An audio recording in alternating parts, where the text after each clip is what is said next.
Welcome to Rooted and Rising, where Black women in social work honor where we come from while rising into who we are becoming.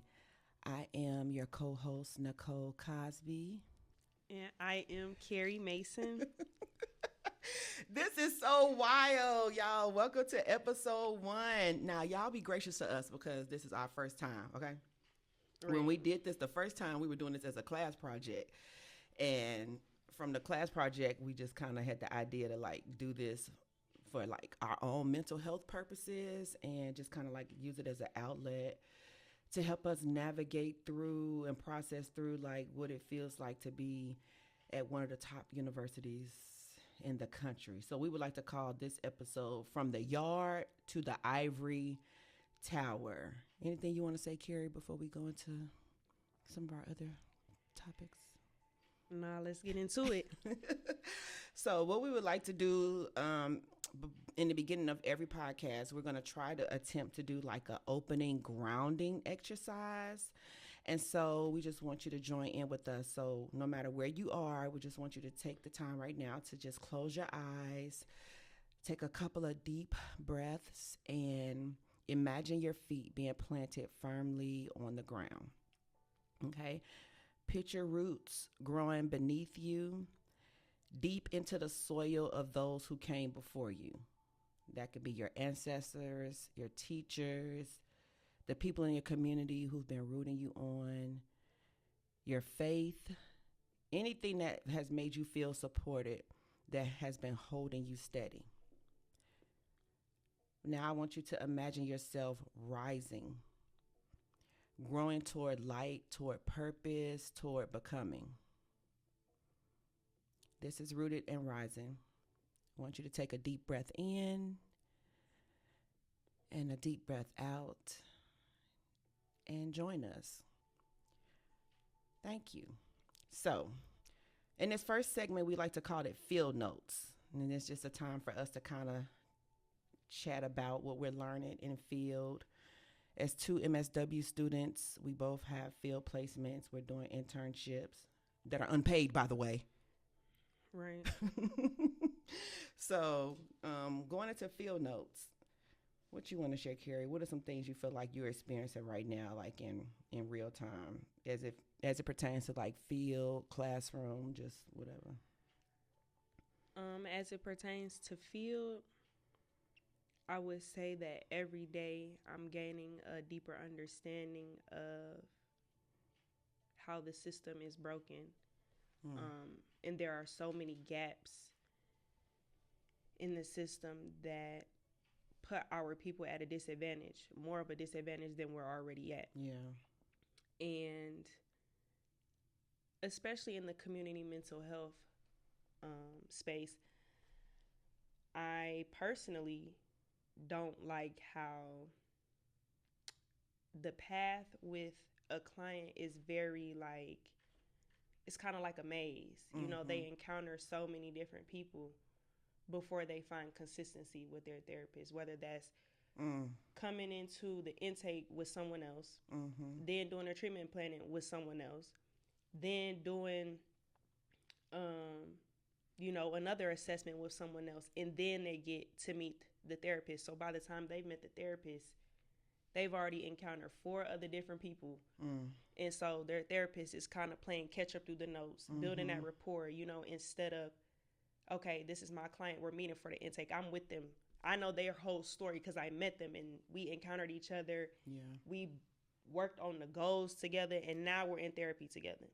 So that's something that I don't really like, and I understand, that's kind of what it can be like in community mental health. But I feel like that can create challenges,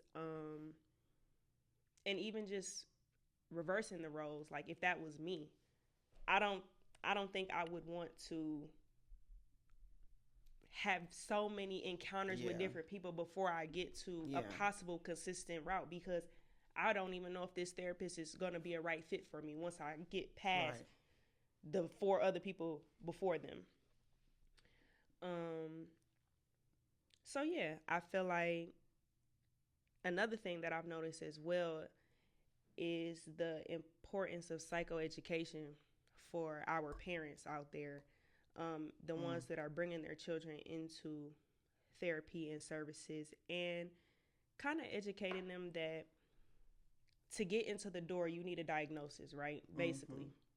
Wait, tell them what you do. Like, you don't have to name the place, but Yes, right now I am a student intern therapist for a community mental health agency. So for ages 7 through 17 okay. who, you know, pretty much need help with like emotional regulation.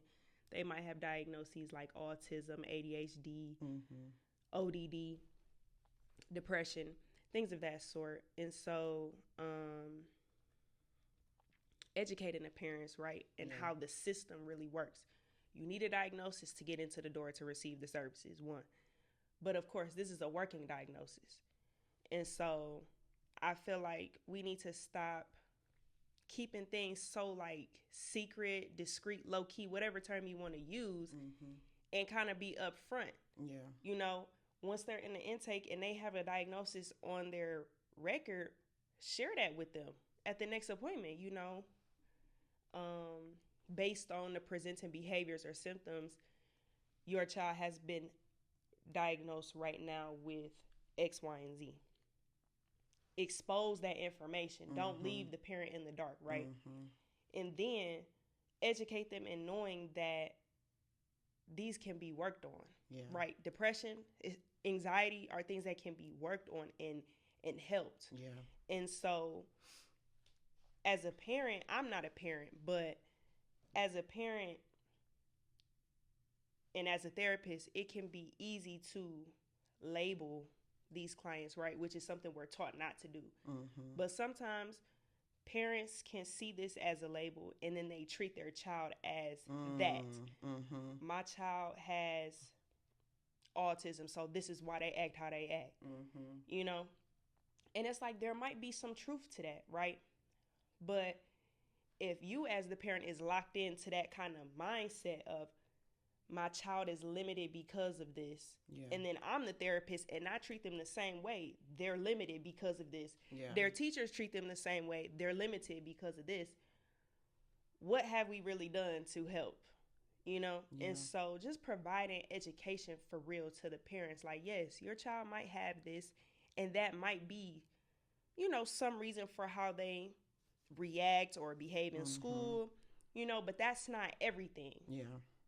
And so just providing that reassurance, that education, giving them resources, because if therapy is only once a week, it needs to be homework done, Yeah. work done Yeah. outside of the therapy Ongoing. session, right? Yeah. So giving parents resources to be able to help their child at home, help their child when they're going through, a mental health crisis, Yeah. know what to do, take it serious. So I'm just kind of learning that and learning that this is really a journey for everyone. Yeah. As a therapist, the parents, the child, and so just being a part of a system that helps but also hurts. And Mm. so I feel like it's humbling, Mm-hmm. especially, when you're not in a position to change policies and everything, just remembering the difference that you can make on an individual level. That's everything, right? And that's what matters to me, even if I'm not a policymaker or a stakeholder.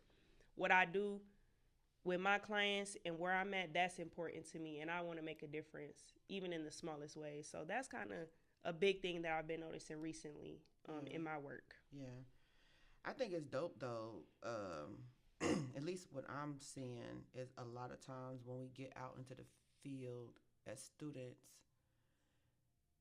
though we might go in being on that IP track, like only focusing on micro, when you start noticing some of the holes that's in the system, you eventually do get involved in macro work. Like Mm-hmm. you get involved in policy because now, because of the experiences that you've had, you want to now get involved in how to create policy or change policies that are going to directly impact the people that you're working with, if that Right. makes any sense. Yeah. So it's interesting because I've kind of been going back and forth too. Like, dang, do I want to stick to this pathway or do I want to change? I mean, it's too late now. We out of here in 4 months. Right. Amen. We out of here when? 4 months. I'm talking about we gone. Okay. Yeah. Really quick. My experience has been a little My experience has been a little different, right? Like we started in August. I had a field placement that was terminated. Yep. Then I had another field placement that was terminated. And now I'm finally secured in a field placement that I'm actually growing to love. I think that's something I want to make sure that we normalize as students is that a lot of students, MSW students, we struggle with these field placements, and we're told all the time like this is the real world. Y'all being exposed to the real world, and no shade to anyone that has ever told us that, but the reality is, some of us come in here, we know the system is broken, but we don't realize it's this broken. Like we're being prepared and trained on how to like interact with clients, but no one really talks about how to really change the system, if that makes any sense. You know what I'm saying? Like we are overworked and underpaid as students. Matter of fact, we don't get paid at all, as students, and it's a lot coming in, and it can be very overwhelming, especially like as you're a student learner. Like your internship is supposed to be like another form of a classroom, Right. but it gets overwhelming, and I don't think we really talk about that enough. And I don't think in my experience, I don't feel like I've had enough professors that empathize with that. Even the ones that have went through the things that we went through, like normalize the fact that this is hard for us and this is new for us, and we are drowning a lot of times, if that makes sense. So with me, like I said, I've had termination of two field placements because of different reasons, and one of the many reasons just being they did not align with the work that I feel like that I've been called to do, on top of some other things that I can't really get into. But right now I am a student intern with the organization that focuses on collaborative efforts of mental health. It's a 24/7 support services for the Wayne County in Detroit.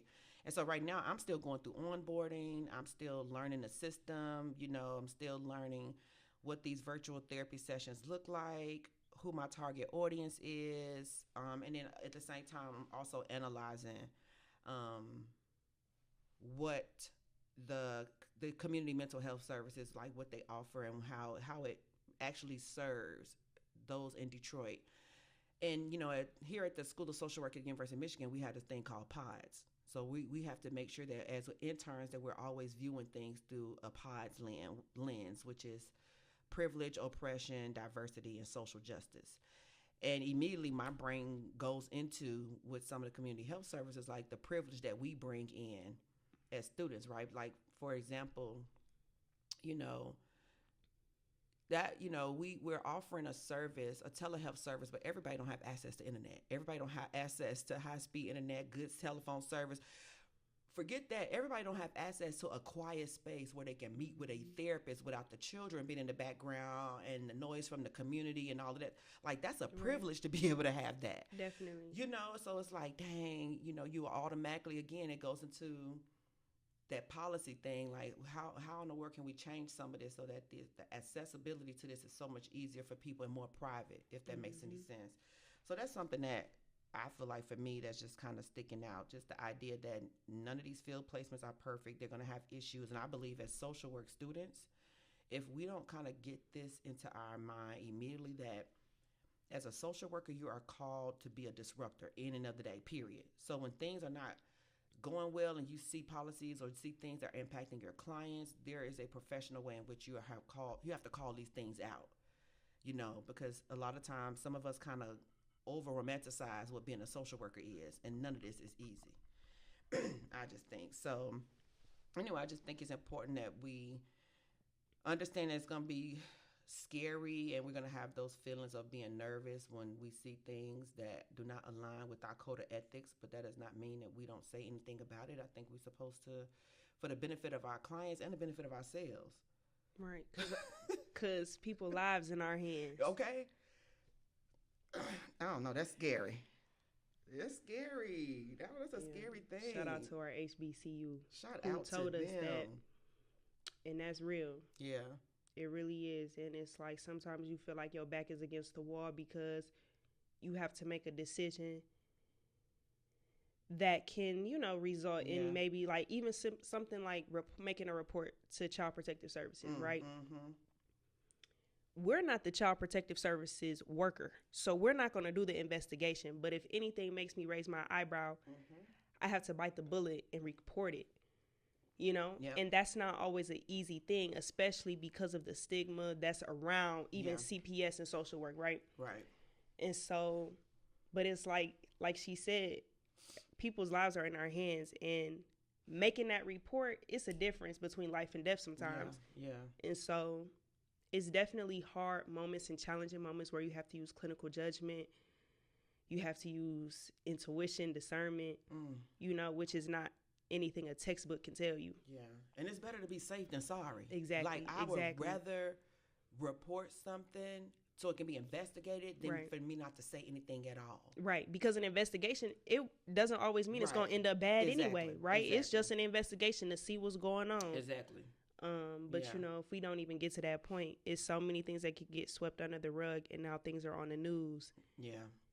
And you know about it. And you losing your license. Exactly. Yeah. That goes into our next segment that we like to call unlearning and relearning, right? So the focus here is what I thought, what I'm realizing now, and what I'm choosing to believe instead. So I start off like, for me, you know, I used to think professionalism, or sometimes we're taught in some of these classes, whether it's an undergrad or a grad, that professionalism means to be quiet, right? But now, for me, because of my lived experiences of what I've been dealing with being at a PWI, I'm learning that my voice is a part of integrity. So professionalism is not being quiet. Professionalism is speaking up. Professionalism is standing on the code of ethics. You having integrity, you know, and moving in such a way where no matter what I feel like the downfall might be in me saying something, my code of ethics says I need to do it anyway, if that makes any sense. Exactly. Yeah. What do you have for you? Unlearning and relearning. That's loaded, right? I feel like something that comes to mind that recently just happened yesterday. I was in a grief, loss, and bereavement training. And we always talk about holding space for our clients, right? This is the space for them to be open. But we don't really talk about the space that needs to be held for us and what professionalism, quote unquote, looks like when your client is talking about their trauma, talking about their issues, and you start to get that feeling in your chest and in your stomach because things are coming up for you. And so now you're sitting there trying to be professional and hold space for someone when you need it too. But because we're in a professional role and, you know, it can be looked at as a power imbalance, what do you do?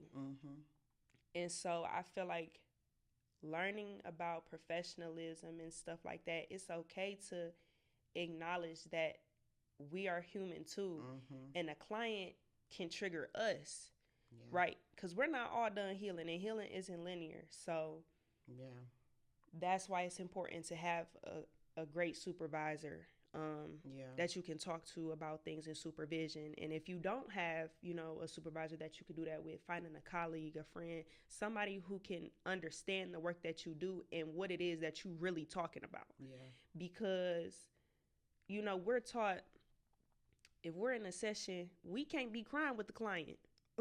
We can't be doing that, you know? Like, we're not human. That's crazy. You exactly. Know? Like, you don't want to be laying all across their shoulder and their lap. Exactly, you know? Exactly. But, you know, if you drop a few tears, it shouldn't be nothing wrong with that.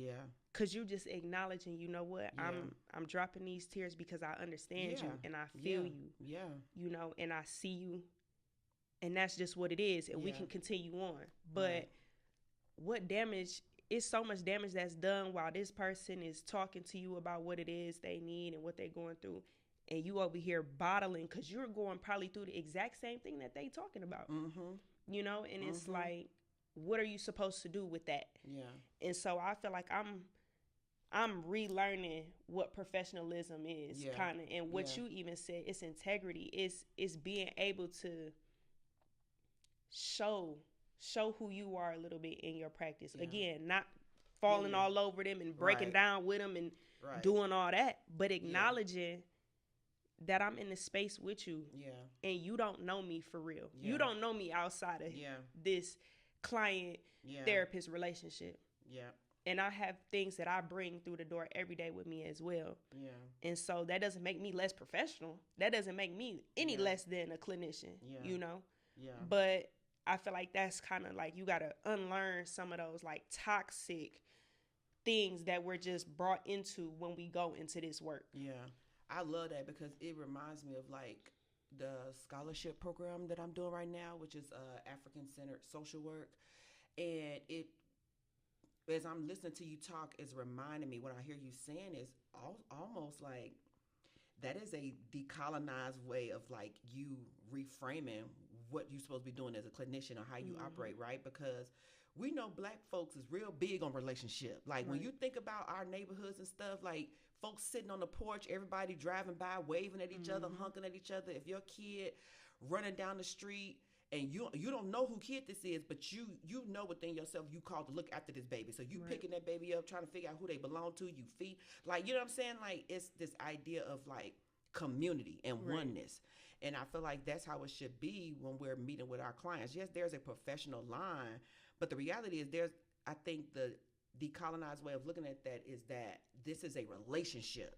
This person is not just money, you know, something, a profit to be billed. This is a real person with real feelings, real emotions. So as I'm sitting in this session with this person, I'm bringing my whole self as they're bringing their whole self. And I'm creating a space for them to just be.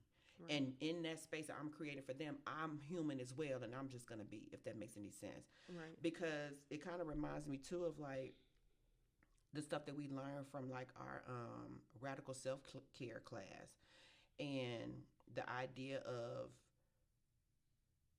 what it means to, you know, we're trying to care for our clients, but there's not enough talk about what it means to care for ourselves as professionals. And even when it comes to like our boundaries, we teaching our clients how to have autonomy, but then we're not practicing that as well. You know what I'm saying? And that's a part of rest. I think that's a part of resistance, if that makes any sense. You know what I'm saying?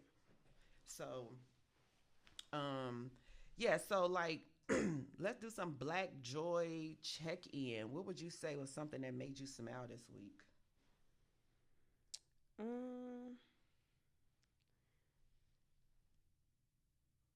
Something that made me smile in terms of social work. No, we working hard. We can't even think anything. Not even social work. It can be anything. You know. Okay, this is like personal, but I feel like it definitely brought me joy. Kind of just getting back to what's important to me, which I will say right now is my faith. And I've been, you know, back reading my word, and it's Friday, so it's only been, you know, 4-5 days. Yeah. But again, in this work, it's so many things that could throw you off. Yeah. Right. Yeah. And so putting myself first includes listening to what my spirit tells me to do, and what God tells me to do. And I felt like he was just telling me to redirect my energy and my mind on what's important. And so that brought me joy because, of course, always when I go back to that, I'm recentered. I have peace. And the things that feel heavy start to feel lighter because I'm just back grounded. Feet are rooted, right? And that's something that helps me stay rooted. And so that has brought me joy. And just seeing how my understanding is growing. Yeah. And just when I encounter different clients, encounter my own personal relationships, my own conflicts, and I have something like the word to go back to and see that this is not anything that's foreign or crazy or, you know, something that's just out of the ordinary. No, this is, the word says like these things will happen, but we have something to ground us and to remind us what it is that we're supposed to do. And so I've just had a lot of reflection, which has brought me joy. And I feel like it has definitely helped me take my mind off things that should not be in my focus. love it. What's something that has brought me joy this week? I've had a very challenging week. I'm not gonna even cap. Like, I think one thing that has brought me black joy is standing on my boundaries and being reminded of what God's purposes have been for me, like in this season of life, on in this Mm-hmm. journey, in this place, in this institution, fighting these systems. Because I come from a background where many people may not believe this, but I used to care a lot about what people thought about me. I used to care a ton, and so it was easy for me to be persuaded without you even telling me that you wanted me to do something. If I could just sense that it would make you feel some type of way, if I went into the opposite direction, then I would just do what it is that you Man, carry over here rolling her eyes. that's that energy. You know, energy don't lie. It don't. And it's like that is just so real, which is why It it's so. is. And I don't even mean to cut you No, off, go but ahead, it's go like ahead. because y'all don't know us in real life, but when I tell you, we are so like we are empaths. Mhm. We feel energy. Mm-hmm. We have dreams. Mm-hmm. Like Mm-hmm. we have intuition. We have discernment, and it's A1. Spot on all the time.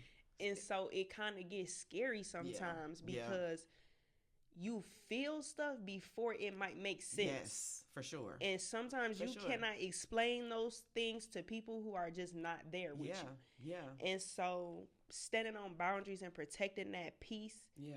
is so essential Yeah. because it's like we have learned we can't let anything just come into Yeah. our space Yeah. because we will quickly be thrown off Fast. and just head all over the place. Yeah. Now I can't do my homework. Now I don't want to go to my internship. I don't even want to work out. Like I'm just thrown off. Give me a cheeseburger while you at it. Exactly. So Yeah. it's just like so much joy comes from standing on business. It is. Standing Yeah. on them boundaries Yeah. and doing what it is that you know you're supposed to do because Yeah. God told you to do it. Like Yeah. even if it don't feel right all the Yeah. time after the fact, Yeah. like you know you stand on business and then you had an afterthought like, dang, like I might have should have just folded though. Yeah. I should. Yeah. Yeah. But it's like no, Yeah. you got to Because cancel the that out. backlash is you don't want to deal with the backlash. Yeah. And backlash is not necessarily just these folks gonna be mad with me, but it's also the way that you just the tense that you feel in your body Yeah. of just like, dang, did I disappoint them? Yeah. You know, did I make them feel, and a lot of times which is my personality, I might come off very courageous and but that's one thing that I'm so terrified of. I don't want to disappoint people. I don't want to harm my clients. I don't want to harm my friends. I don't want to harm my child. I don't want anybody to feel any form of like abandonment, disappointment, or anything. And again, the truth of the matter is, I've experienced these things. Even when you don't want to do that to them, even when they might have did that to you or You put you in don't. position to You feel don't. any You of that, you don't. still feel some sort of Yep. fear, like Yeah, almost like if I match their energy, yeah, I'm Yeah. gonna be wrong. yeah, for sure.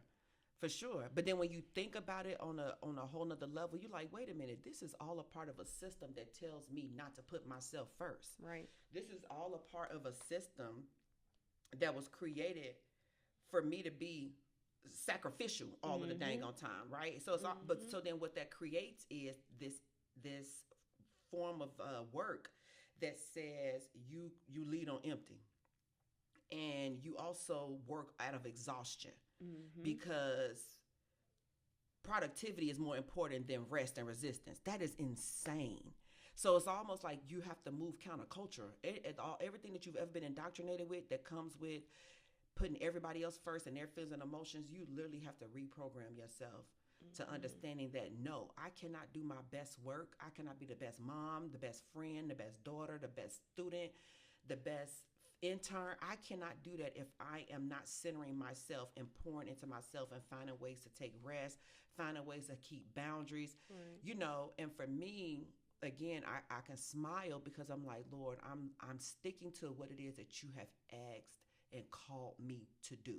I am no good to anybody if I am first not good to myself. That's just what it is at the end of the day. Mm-hmm. And a lot of people are not going to understand that because I come from a culture that tells you, you know, and the Bible talks about us picking up our cross and dying to ourselves. But I really do believe that we don't really truly for real understand what that really means. You know what I'm saying? And so it's just a whole new way of just thinking through things. And yes, and just gaining that understanding. And that's something so like beautiful about boundaries. And if you in the right conscious, yeah, you understand that. And yeah, it's like when people tell you their boundaries or show you their boundaries, it's for you. It's an opportunity for you to stay in their life. It's not for exactly. you to be pushed Exactly. away unless that's how you view it. Exactly. You know, but it's Unless like you love control. right, unless you love Yeah. control, but it's like when I show you my boundaries, I'm just showing you how to really love me and be there for me and all the things that I need. And so you either gonna get intimidated or inspired. Yeah. And you know, however you interpret that is on you. I shouldn't feel responsible and I can't feel responsible because you didn't honor me. You didn't honor my boundaries. Like that sounds crazy. Why I'm in my feelings? No, you don't want to.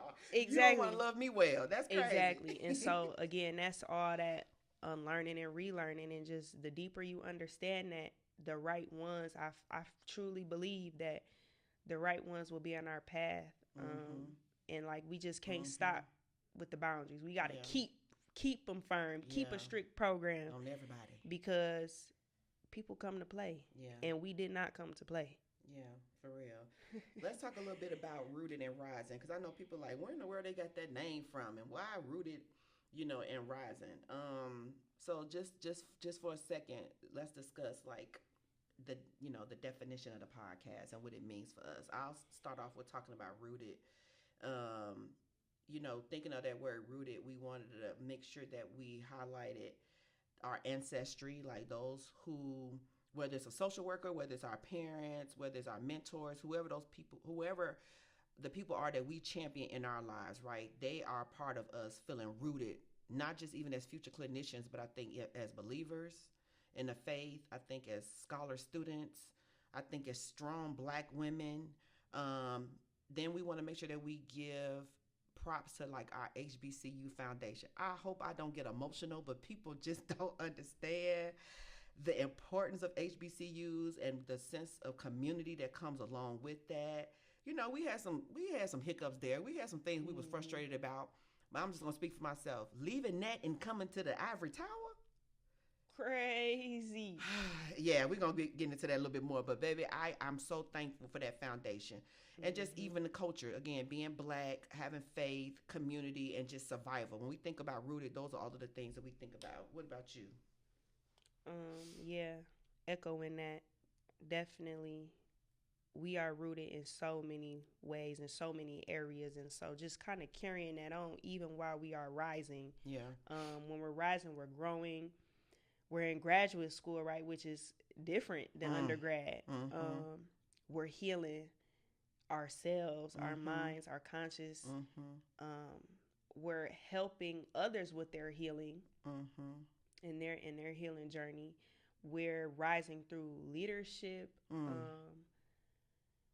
which is like, it can be complicated as student leaders, as leadership in the School of Social Work, so leadership kind of all over, and then rising through our future impact and what that looks like for us and what we hope to do when we leave this place. Yeah, for sure. We wanted to make sure that we highlighted too the idea of the Sankofa principle, which means for us carrying wisdom forward. So all these things that we're learning, we're grasping while we're here in this educational setting, the things that we've learned from our HBCU, the things we've learned from our parents, from our siblings, or just whoever. Those are all collective wisdom that we're taking forward with us. So I'd just like to take a moment for us to share, like, what does this name represent for both of us individually? And I'll just start off by saying again, being rooted and rising. I'm 47 years old. I'll be 48 in July. And you would think that because what America's standard tells you, at my age, I should be very firmly rooted. I should be at a place in my life where I'm secure, I'm stable, I got all of these things going on because I did all of the things I was supposed to do in my 20s and 30s, but that's not my life, right? I'm 47 years old, I'm still in school. I'm literally rebuilding my life up after a divorce of 22 years. And for me, rooted and rising is this new season that I'm in. I can still be rooted and be rising despite all of the crap that I have been through and I've grown from, and all the different ways in which the Lord has changed me into this woman that I'm becoming now. So it's like, even in your 40s, you're still becoming something, because the world and society would tell you by the time you're 40, you should already have become, okay? As if it ends, but that's not true. So I really want to normalize that it's never too late to do anything that you want to do, and it's never too late to continue to grow and to learn and to rise, if that makes any sense. So I have to remind myself of that, because sometimes I feel stuck a lot and I'm embarrassed, and I'm like, where's my new husband at? Is he gonna be okay with me? Y'all see how I'm throwing that in now. But so it's like I have to give myself that pep talk and not feel like I'm stuck, because I'm not stuck. There's a lot of great things going on for me that I really can see the Lord really turning into some even more amazing things. But I just have to be patient in the process and continue to learn whatever it is that He has for me. What about you? Definitely. Rooted and rising, I would say, is just, when you think about a tree, when its roots are strong, Mm. anything that kind of waves, like tries to knock it down, it got to be real strong to knock a tree down. You hear me? Gotta be Jesus, really, to be honest. And it's like when you have those roots, it helps you stand tall, even when the leaves are changing. Yeah. And the trunk might have a little hole in it, or a squirrel come and try to get on you. You still are strong in your beliefs and your values, in love and everything. And so this is definitely a new season for me. I'm still in my 20s, I'm 24, but I am mentally and developmentally probably much further than 24. And so sometimes I have to slow down, and kind of those same feelings like that you feel like I'm behind or I'm stuck, but it's like, who am I behind? Who am I stuck compared to? You know what I'm saying? Right. So it's like, again, being rooted in my word, there's so many things that I remember that's just like, no, I'm right where I'm supposed to be. And being here at U of M, of course, it has its hiccups and the things that aren't so pretty, but I know that I am here and we are here for a purpose, and that this is divine intervention, because when you look back to our journey to even getting here, it was perfect. Everything was provided, even when we feel like, Lord, where am I going to get this from, and how I'm going to get this, and how I'm going to drive from Ann Arbor to Dearborn every day and go home and go to class 6 to 9, wake up, go to class at 9 a.m. and still trying to get my summer body in check. Wait, not summer body? You said she threw that up in there? Like, still trying to do all of this. God shows up every time. I mean, He never left, you feel me? But He shows up every time, right on time. And so I'm so grateful to be here and to have this opportunity and to have the foundation that I have in terms of our HBCU. And my parents, my ancestors, everything. I definitely, those are all part of my roots and so much more. And so just kind of remembering those things when I feel like I could be knocked down, I'm still strong in my roots. So for sure. Yeah. That kind of goes into like, talking about like who we are, let's share a little bit about like, I don't know, like our age and life season, some family and community background. What led you to social work, and what values you feel like you carry into this work? Well, I started off my career choice as being a performing arts major. I forget that all the time. In dance. So I spent 3 semesters of undergrad dancing. And it wasn't until I got to our HBCU Alabama State that I just had a reflective moment my first semester there.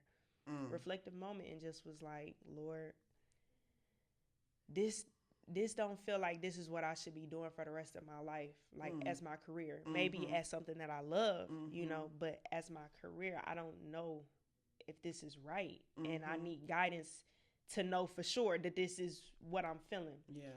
And so when I looked back on my life, and it's like, it's so funny. I'm talking about look back on my life. I'm only Like 24, but for 57. real though, it's like I have always been that person that's like the therapy friend, quote unquote, or whatever that even means. But like always been that friend that's an empath that shows up and shows out for her people. Like, Yeah. and I had my sweet 16 birthday party where my friends actually wrote on index cards what they loved about me, and they presented it to me at my party. And that was so like, back then it was like, oh, that's so sweet, that's cute. But now that that's almost 10 years ago, it's like I am somebody for real. Like I Was really some of the stuff on the card like stuff that kind of would make you think that you or know that you like it's going to be into social work? no. Oh, It okay, was okay. more so just like, oh, I love Carrie because Okay. she's so supportive and she's Yeah. sweet, she's kind, things Yeah. like that. And these are people who have known me since kindergarten. Yeah. So, they know me for real. Yeah. Or had a good understanding of me at that age. And so it kind of just was like when I was stuck in that moment at ASU, I thought about that. And I was like, okay, I'm not really good at math and I could do the science route, but I don't know for real. But it was like, what about social work? And so my dad is a social worker too. Fine. And I love my dad I love so him much. too. I love He my fine. mama too. But like, it was just like all of the stigma that's around social work, all of the naysayers who think social work is just all of the things, it was like my dad is a perfect example that that's not true. And he's a clinician. And he's a clinician. Okay. Licensed. Yes. Okay. So it's like, that's what I wanted. I wanted to feel fulfilled. And I was just telling my dad last night that social work isn't hard for me. It feels easy. Maybe not easy, but natural. Yeah. It's steady. And the things that I'm learning textbook wise, they just support the things that I already feel inside. And so now that I'm 24 and we're about to graduate and do all of these things, it's just like, I know I'm where I'm supposed to be. I know that I was supposed to make that career switch, even though I felt scared. Yeah. And it's just like, that's why it's so important to me that I don't always share, like, with even my close friends, I don't always share what it is that I really do and my view on what it is that I'm doing. Because that space is so, like, I'm so protective of me. It's like, if you don't understand me, I can't make you understand. I'm not going to waste my time trying to make you see what it is that I'm really talking about, what I'm feeling, what I'm doing. And so, yeah, that's kind of what brought me here. Yeah. And again, kind of relearning and remembering that the code of ethics for social work is like, that's already embedded in me. Like, even before I learned what that was. And if you know me and you knew me from a little girl, I've always been this empathic, spiritual, caring, supportive, deep person. Like, I'm not surface level at all. And so clients who are complex, that's, you know what I'm saying? Like, that's not hard. It might be feeling hard to, like, okay, how do I help them? What is the best, like, intervention for them? But it's like, I'm deep enough to understand really what it is. Like, they talking about what they're feeling. Yeah, so it's just like, I don't know, that's just me. I love that.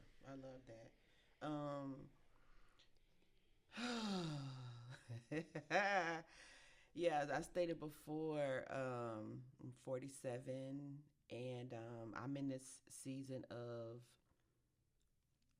I don't know, I don't want to say reinventing myself because that's not what I'm doing. I honestly feel like that over the past year or so that I'm in this season of going back to who Nicole have always been, who I really am, if that makes sense. Those that know me as Nikki. And so I almost feel like I'm bringing Nikki back up. Nikki was the person who was ashamed. I come from. I'm the oldest of three.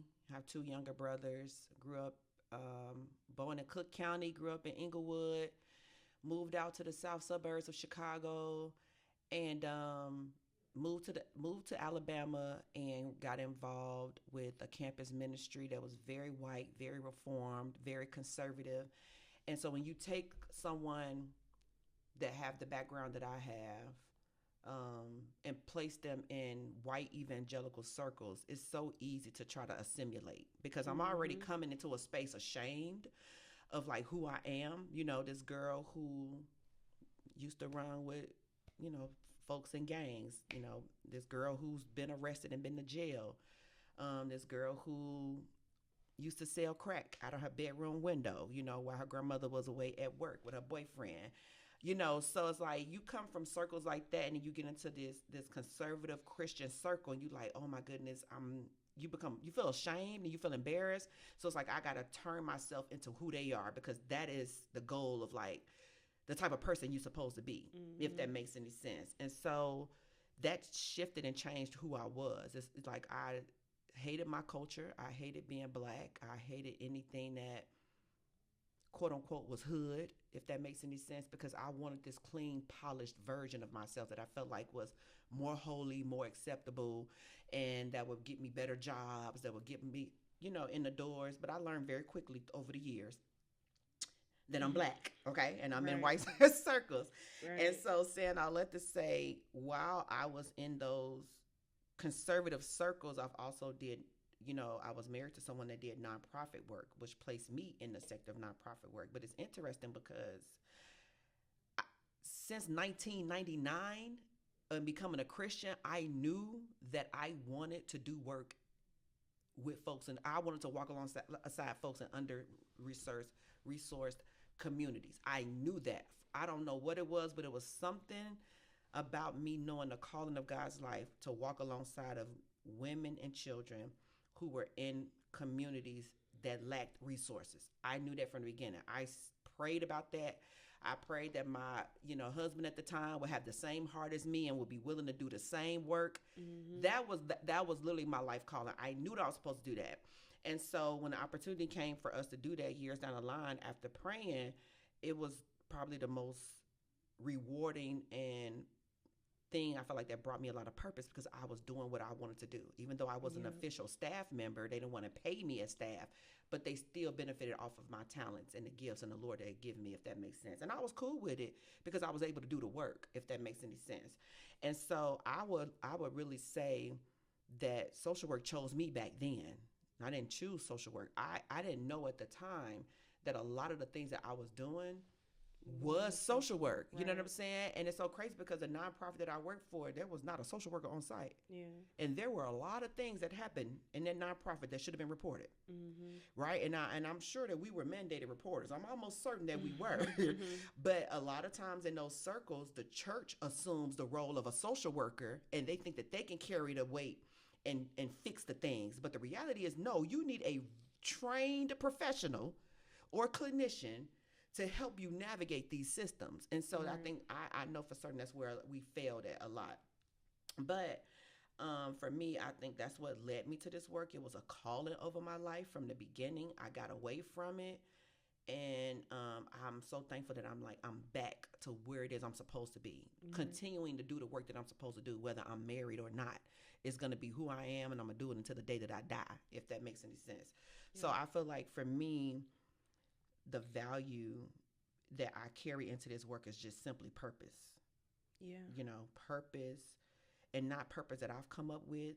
I think who I am naturally as a Black woman, as Nicole, is who I have always been wired to be, so that I can do this work because it aligns with what God's plans are for my life, if that makes any sense. Which is so deep. Like, that's why I said, like, you can't explain what you just said to just anybody. Yeah. For real. Like, you can. It probably go in one ear out the other.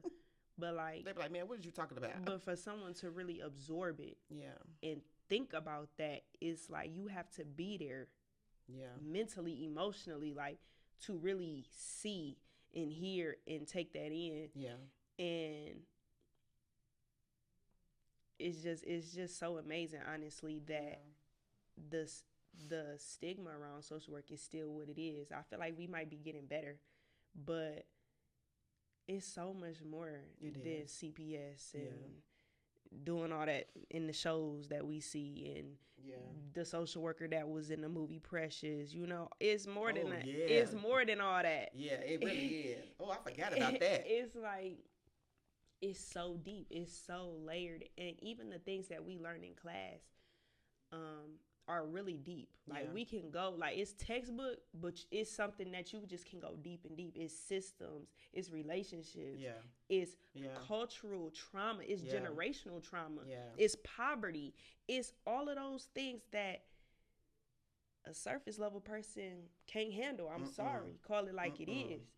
So it's just like being with your people who understand you is so important, and that's for anything. It don't even got to be social work. It could be, you know, all of our creatives out there, right? Because that's another field that's like, you get it or you don't. Yeah, for sure. You know, for sure. Especially in something that's kind of seen as non-traditional, going to school for something like that. But it's like, when you're in that space, you are with people who really see the goal, the vision, and the dream, and they honor that. And so, as we are rooted and rising, it's just like our circle and community is just so important because we are all on a different path, but it makes the journey. It does. I wanted to ask you, like, when we think about our HBCU roots, right, and our grounding, you know, how we feel like being at an HBCU, you are, and again, I feel like I'm speaking for myself, but I'm sure that you agree because we've had these conversations all of the time. But this idea, like when you're at HBCU, you feel seen, you feel valued, you feel heard. There's this sense of like community. The reality is that, you know, being at an HBCU, it really does help shape your worldview and even your confidence. I don't think I would survive at a PWI if I didn't have for sure some of the pouring into that I had. Folks don't even want to sit with us in the classroom. Bro, it's insane. No exaggeration. We'll be the first ones in class, and we'll sit at a table and literally watch people walk towards us and then go in the other direction and go sit. Or they will make their own table. I'm talking about what pull their tables apart from the other table and make their own group. Like, we're like, what the hell we do? Mind you, it's like, we'll be the only two black people in the class. And that got a whole table to ourselves. And to the professor be like, say something, and then he'll say, get in groups. And then certain people will have to come sit at our table because the groups are too big and they have to form another group. And me and Carrie looking at each other like, bro, what is this? What? Right. And see, if our confidence was shot, you hear me? We would be so like, oh my gosh, like what's wrong with us? Like people don't like us. They think we loud. They think we outspoken. Yep. We have a takeover spirit. We had this. I don't care none about that. None of it. So I thank God for the yard, us being able to carry what we call the yard with us, right? So knowing that, like, well, shoot, I guess we just answered our own question, because a question I was going to ask is like, now transitioning to a PWI, right? We have these cultural shift dynamics, classroom dynamics we just talked about, you know, feeling invisible versus hyper visible, you know, moments of belonging and resistance. I was gonna ask, like, when was there a time where you ever felt unseen, or when did you reclaim your voice? But I feel like we just gave an example right then. You know, those group dynamics, we have them happen to us all the time, and most of our classes we take together. Yeah, you know. But I feel like if you know us and was ever in class with us at ASU, we still was the same back then. Same. Like, we were always the one. We was barely in groups together there, though, because they already knew what was up. Like, we are kind of heavy hitters. So it's like, you put two heavy hitters together, we probably did the whole project and ain't let nobody else do nothing. Done took over. It's like, here, it's, you know, like, and that's the thing. Like, our HBCUs are so important, right? And it just shows historically we are such a resilient culture, right? Because ASU was founded by the Marian Nine, which were 9 free slaves. Teach the people the history. Right. Come on. So it's just like HBCUs don't do hand holding, coddling like people think. They're just invested. Educators there are invested into the youth, into the students, right? And they help propel you forward. So when you get to spaces like these, you don't feel intimidated. You don't feel like you're not supposed to be there. You don't feel like I take up too much space. Yeah. You know what I'm saying? So it's like remembering that it makes me feel good because I don't feel insecure. Yeah. For sure. I don't feel insecure even at though all. it comes off in this space, it comes off as if you think you all that. Yeah. Like who the hell you think you are? Exactly. Like but you it's coming like, in here with this takeover spirit. No, I'm just confident. Yeah, I'm just doing what I was taught to do. I'm sitting in the front of the class. Yeah. A little story. We came to the orientation week, first day. You know, literally first day. One of the professors and faculty members here, we were sitting in the first row. I'm talking about we're in a auditorium style. We first row. We damn near should have been on stage with the speaker. Right, we first row. She says, "Y'all sitting in the front row. You know, that's nice. What prompted you to do that?" Girl, what? So in my head, I'm just like, okay, I'm gonna answer your question, but what you trying to say though? Like, what's up? So it just was like, people see that. Why did you expect me to not sit in the front? Come on. You know what I'm saying? Come like, on. If anything, we're the minorities. We need to be seen. You not gonna just act like I'm not here. I'm not gonna get lost in the back. Come on. You need to know me name and face. Another incident. Told my professor, you know, I won't be in class tonight. I'm not feeling well. She says, "Are you okay? You haven't been to class in a few weeks." I said, "Hello, ma'am. Can you let me know what days I missed? Because I haven't missed at all from my knowledge." Bro, immediate. Mind you, we sit in front of the class. In front of the class. We literally can be up there teaching with the professor. So I'm like, how you don't know my name? I'm in class every single week sitting in front of you. Exactly. Immediately responds, "Carrie, I'm so sorry. I got you mixed up with another student. Your attendance is perfect and you are a stellar student." Again, you know, I just charge it to the game. Because I'm like, what you mean somebody else got my name? Ain't nobody else got my first and last name in here. And I sit in your face every week, faithfully. And I participate in engage. I'm talking about engage. I'm not a student who just, you know, engage goes heavy. with the waves. I'm actually engaging. Sure. And so for sure, things like that, you know, I don't let it get to me because it's like, okay, I'm going to let you have it. I'm not even finna try to interpret what it is you saying. If this is a microaggression, I'm not doing all that. You know, I just said, thank you. No worries. Because I ain't worried about it. And it's crazy because that's what we have to do. Yeah. As Black folks, we have to do that all the time. Yeah. You know, going into my next thought, what keeps us going when the journey feels heavy is the roots that we have. Literally. Because there has been some very dark and heavy things that have been going on with us. I'm speaking for myself because I want to be triangular in this conversation, but there have been some very dark things, just as a Black woman, as a student, and just as a colleague, you know, or whatever. Like, there's some people don't talk enough about what it's like coming from such a strong HBCU foundation to going into a system like this. Like, I don't hear enough talk about that, you know, and it's different because, especially a system as big as Michigan, yeah, you really feel forced sometimes to code switch. You really feel forced sometimes to like navigate the way the system is navigated. And I think that's why, for me, this journey here has been so hard and frustrated because I'm swimming upstream. I'm not trying to go with the stream. Yeah. I'm literally counterculturally, intentionally trying to move in the opposite, like against it. And because I'm trying to move against it, I've been running into so many issues. I'm like, man, it's been a long time since I had this type of conflicts. Right. But I had to remind myself last night, this because you're you're literally intentionally deciding not to do what the system is telling you to do.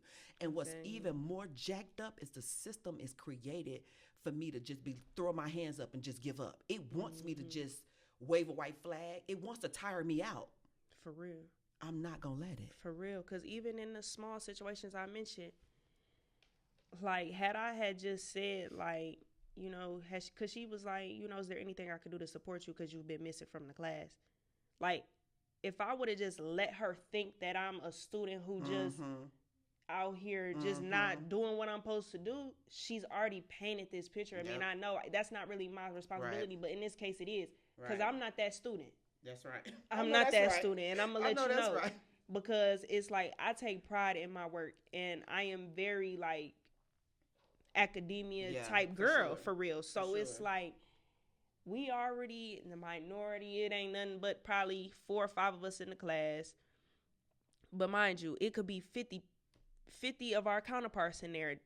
She'll know them by name though. But Yeah. hey, that's a whole nother Yeah. conversation. So it's Yeah. just like we can't let these folks have it sometimes. Like sometimes we can let them have For it, sure. but other instances it's like, nah, I'm gonna show you I'm rooted in what I know. I sit in the front of the class for a reason. Yeah. I take notes for a reason. I raise my hand for a reason. Yeah. Even if I keep raising my hand and participating in the whole class silent, it's for a reason. So we can't get played out here, you know, No. trying to just go with the flow No. and letting professors or whoever think that we these type of people because we not. Yeah. For sure. So Not gonna play in my face. I'm right. sorry. So, saying all that to say, we want you all, our listeners, to understand like this podcast matter for us, to us, and we wanted to create it because we feel like there's not enough talk about the experiences of Black graduate students that are in spaces like this. So we want to make sure that we acknowledge that this podcast is for social work students, it's for Black women navigating academia, it's for those who fall on the line as healers or helpers, and even those who are seeking purpose in their life.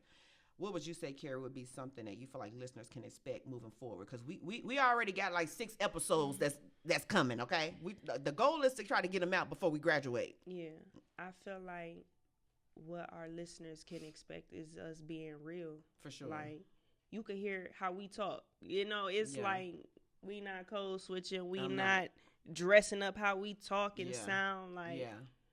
it's just we got sauce and swag, and we're going to just be who we are. For sure. But also be professional and real in what it is that we're talking about because what we're talking about is serious, especially Yeah. when it comes to the social work content. Yeah. And so Yeah. you know, I feel like people should just be prepared to listen and enjoy the ride. And I feel like I hope people can relate to what it is that we're talking about. And that, you know, they understand that we should all be rooted and rising. Mm-hmm. You know, remember those roots. And just keep going and growing. Yeah. And I'll say too, like, if you don't get anything from this episode or even episodes that we'll discuss later on, my main thing is my hope and prayer is that you will walk away with feeling empowered of just being authentic in everything that you do. Like, I'm talking about everything. Just one quick example, like I was working with in a mock session the other day with a classmate, and as we were going through this session, she was a client, and I was her therapist, and it felt so good to just be in a session where I'm like, I'm not about to change my voice. I'm not about to use crazy sounding words so that I can sound big and overly intellectual. I am literally going to be Nicole in this space. Like, whoever I am and whatever type of sauce that I bring to this space, this is what she's about to get, even as a mock client, right? And I think because even in academia like this, you're being trained and taught to be a certain type of clinician. Yeah. But you're very rarely being taught to just be authentic and be yourself. So there's a checklist that you begin to go off of. I got to sound like this. I got to make sure I do this with my clients. No, like, your clients are going to benefit more from you being who you were already ordained to be. And that's one of the things that I just cannot stress enough for anybody, no matter what form of social work you're going into, whether it's policy, whether it's community, whether it's individual one-on-one, micro, meso, macro, whatever it is, like be authentic. And I know some of us, depending on where you are in life, you may not know what authenticity looks like for you. But my encouragement is for you to figure that out, because you do your best work when it's authentic, for sure. Definitely. And Yeah. just being unapologetically you. Yeah. Because like we said, in a space that's like, it can make you uncomfortable quick. For sure. And, it's like you can, it's definitely, I'm pretty sure it's students who are at this school who feel uncomfortable every single day. Yeah. Who have gone through their whole college experience feeling weird, uncomfortable, like, and it's just like, I hope when y'all listen, like, it inspires you to just be you. And your people will find you and align with you. Yeah. You won't have to be fake or be like someone else to be accepted and loved.